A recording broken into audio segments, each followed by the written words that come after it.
Hello student, last video में हमने mid 18th century के बारे में पढ़ा था। उस समय हमने पढ़ा था कि यूरोप जो है 3 स्टेट में बटा हुआ था। फर्स्ट था aristocracy, second peasantry and third था मिडिल क्लास। फिर जो मिडिल क्लास था उन्होंने नेशन यूनिट बनाने के बारे में सोचा और उसमें फिर डायरेक्टरी बनी जिसका रूल आया। फिर डायरेक्टरी को नेपोलियन ने हटाया और नेपोलियन को बैटल ऑफ वाटरलू में ब्रिटेन, रसिया, प्रूशिया और ऑस्ट्रिया ने हटा दिया था और ट्रीटी ऑफ वियना को साइन किया गया था। और उसमें आपने आगे पढ़ा था कि एक रिवोल्यूशनरी थे जो गिस्पे मेज़ानी थे, जो कि इटालियन रिवोल्यूशनरी थे और उन्होंने क्या किया था, वो सीक्रेट सोसाइटी कार्बोनारी के मेंबर थे और उन्होंने 2 सोसाइटी जो है सीक्रेट सोसाइटी को फॉर्म किया था, young Italy in Marseilles and young Europe in Berne. और वो जो है इटली के यूनिफिकेशन में बिलीव करते थे। आज हम इसी टॉपिक को कंटिन्यू करेंगे। एज ऑफ रिवोल्यूशन, हम जो है वो जो एज ऑफ रिवोल्यूशन है 1830 से 1848 के बीच के जो टाइम पीरियड है उसको हम एज ऑफ रिवोल्यूशन कहते हैं। तो यहाँ पे एक क्वेश्चन आता है कि इस एज को, इस टाइम पीरियड को एज ऑफ रिवोल्यूशन क्यों कहा जाता है। तो इसलिए कहते हैं क्योंकि इस टाइम पे सबसे ज़्यादा रिवोल्यूशन जो थे वो हुए थे। ठीक है। और एक और क्वेश्चन आता है इसके बाद कि अब रिवोल्यूशन हुए तो थे, तो उसका कारण क्या था, क्यों रिवोल्यूशन हुए थे। तो इसके पीछे 2 आइडिया काम करते हैं। एक था लिबरलिज्म और दूसरा था नेशनलिज्म। मीन्स आज़ादी और अपनी संस्कृति, अपने नेशन के प्रति प्यार जो था वो दिखाने के लिए ये रिवोल्यूशन हुए थे। पहले मोनार्की चलता था, तो मोनार्की में राजा जो भी कानून बना देता था उसी को फॉलो करना पड़ता था। लेकिन लिबरलिज्म जब आया था तो उससे ये था कि स्वतंत्रता आ गई थी, देशभक्ति की भावना आ गई थी और इससे जो है डेमोक्रेसी बढ़ रही थी। तो ये जो 2 आइडिया थे, ये जो मिडिल क्लास थे उनके द्वारा फैलाया गया था। जो एजुकेटेड मिडिल क्लास थे, जैसे कि डॉक्टर्स थे, क्लर्क थे, इंडस्ट्रियलिस्ट थे, टीचर्स थे, इन लोगों के द्वारा ये आइडिया फैलाए गए थे। और ये जो है यूरोप के Italian, German state, Ireland, Poland, इन सारे स्टेट से स्टार्ट हुआ था। ठीक है। इसमें सबसे पहले हम पढ़ेंगे 1830 का जो रिवोल्यूशन है, जिसको हम जुलाई रिवोल्यूशन भी कहते हैं, इसके बारे में। तो इसमें क्या हुआ था, बार्बन किंग जो जिनके बारे में हमने बताया था कि बार्बन बिस्किट भी आता है जो रॉयल्टी के लिए फेमस है, तो उनको हटा दिया गया था सत्ता से। और जो मोनार्की थी वो कॉन्स्टिट्यूशनल मोनार्की सेटअप किया गया था। ठीक है। और इसके हेड जो हैं वो लुइस फिलिपे को चुना गया था। बेल्जियम जो कंट्री थी उसका कैपिटल है ब्रुसेल्स। तो ब्रुसेल्स से ये रिवोल्यूशन जो है स्टार्ट हुआ था। और इसमें जो नीदरलैंड जो था, यूनाइटेड किंगडम ऑफ नीदरलैंड, इन्होंने क्या किया था,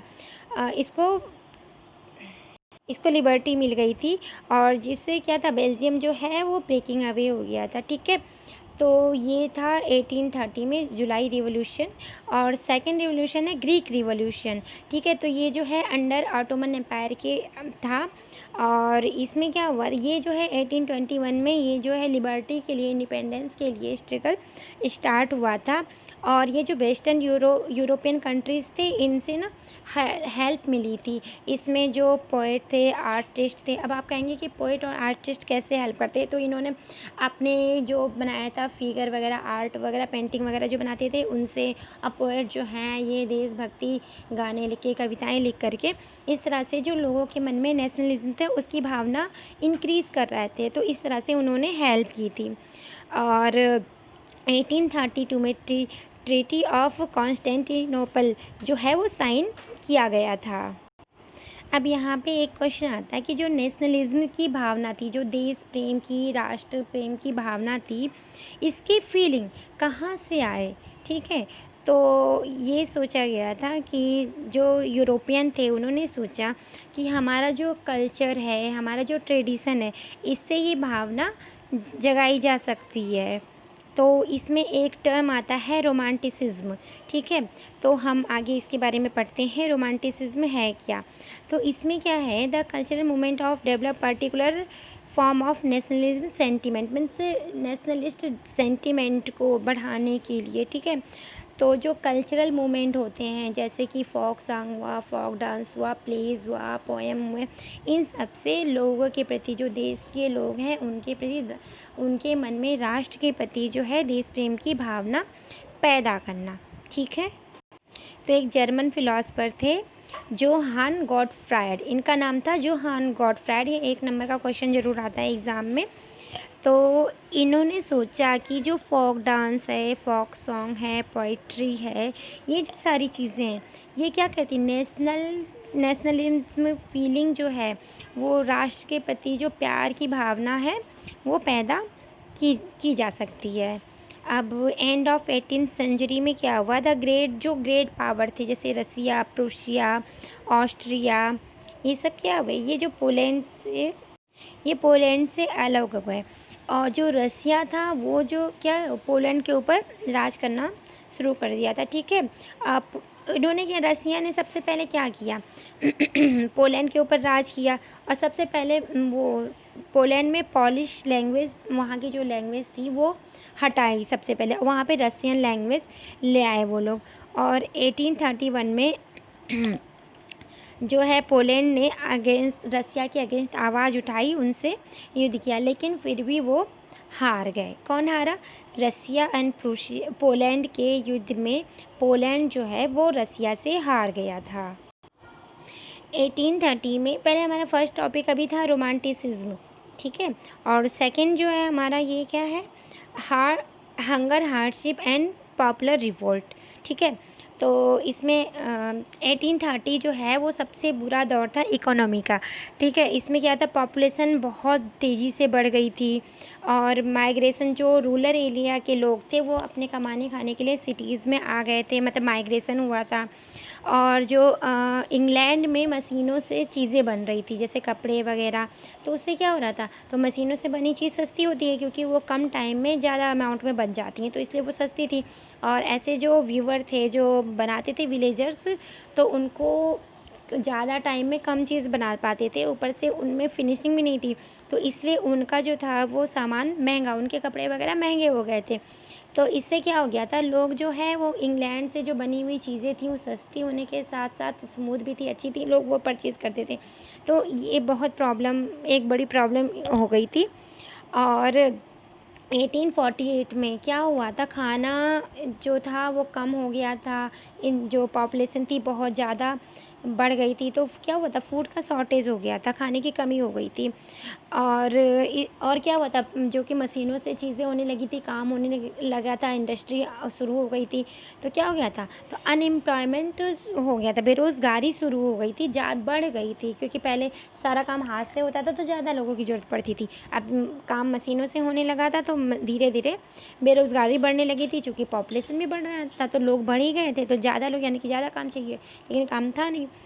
और लुइस फिलिपे जो थे वो क्या थे, वो इन सारी चीज़ों में एक तरह से फेल हो गए थे।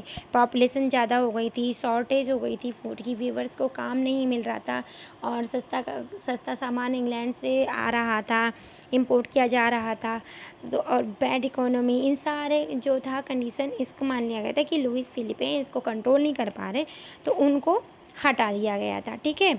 और जब उनको हटा गया था तो इस जो रिवॉल्यूशन हुआ था, तो इससे क्या चेंज हुआ था, एक तो वोट सब 21 से अब जितने थे सबको वोट का अधिकार मिल गया था, और दूसरा रूल बनाया गया था कि राइट टू वर्क मीन्स हर किसी को काम का अधिकार है। 1845 में क्या हुआ था, अब जो वीवर्स थे और क्या कॉन्ट्रैक्टर जो था, अब उसने क्या किए थे, पैसे कम देते था, काम ज़्यादा करवाता था, पैसे कम कर देता था, तो उन्होंने क्या किया था, वो रिवॉल्ट अगेंस्ट कॉन्ट्रैक्टर, यानी कॉन्ट्रैक्टर के अगेंस्ट वो हो गए थे। और क्यों हुए थे, क्योंकि कॉन्ट्रैक्टर ने उनका पैसे कम कर दिया था। और 4 जून 1845 को क्या हुआ था, को जो व्यूवर थे, जो बुनकर, व्यूवर मीन्स बुनकर, ठीक है, जो कपड़े बिनते हैं ना वो, तो उन्होंने क्या किया था, वो बहुत सारे लोग इकट्ठा होकर के और कॉन्ट्रैक्टर के घर के पास चले गए और उन्हें क्या किया, वो डिमांड करने लगे कि हमें ज़्यादा पैसा चाहिए, हम ज़्यादा मेहनत कर रहे हैं, हमें ज़्यादा पैसा चाहिए। तो क्या इतने सारे क्राउड को देख के क्या किया, जो कॉन्ट्रैक्टर था वो अपनी फैमिली के साथ भाग गया। और इसमें क्या हो गई, फिर इसमें वो पुलिस आ गई। ठीक है, व्यूवर का काम तो हुआ नहीं, उनके मांग तो किसी ने मानी नहीं। और उनके जो फोर्स है वो अलग से आ गई और फोर्स ने गोली चला दी। और गोली चलाने से जो 11 व्यूवर थे, 11 बुनकर थे, वो उसमें मारे गए।